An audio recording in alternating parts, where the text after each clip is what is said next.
For years, I've been suggesting to advisors that they send out a Thanksgiving card to their clients. It's not that sending out a Christmas card or a holiday card in December is a bad idea.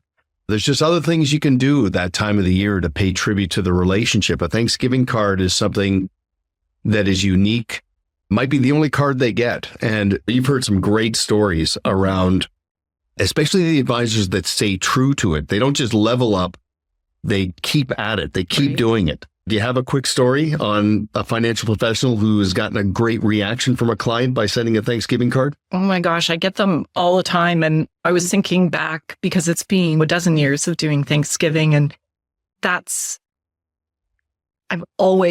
been such an easy sell for people because it is easy for them to send out to their clients, easy for me to sell because I love gratitude. And this is a commercial holiday that you can add a little bit of personalization to by sending out a card. I actually had, not that long ago, just last week, someone call me up and tell me how thankful they were for having me suggest this all those years ago. And it was probably a combination of you telling people Thanksgiving cards are great and me thinking this is such an easy campaign. I was working through this podcast that we were doing and thought, wow, how timely is that I had a thank you.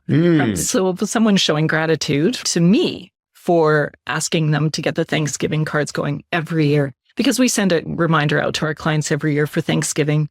I don't bug them too much, but Thanksgiving I think is so important for them. And so I always send a reminder for Thanksgiving. Oh, that's interesting. And we're going to talk a lot more than about Thanksgiving cards. We're going to talk about your playbook and your process that's panoramic and all-encompassing. But it is true. I often say to financial professionals, don't be surprised if you have a client who calls you to thank you for sending them a Thanksgiving card. But that ultimately went to another degree, which is great. I have to tell you my favorite story. And if I remember this correctly, a financial advisor was a little bit reluctant to send out cards. I finally convinced him to do it. And it pained him to admit to me that he got a great reaction.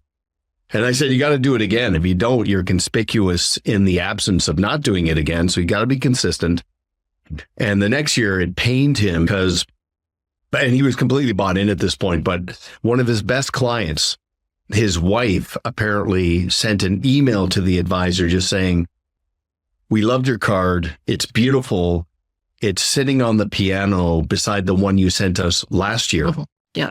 And I was just like, wow, that is shelf life. It's impact and shelf life. Ultimately, it speaks to the caliber of client that would have a piano sitting in the middle of their home. But it's just never a bad idea. But this should be a recurring, ongoing process.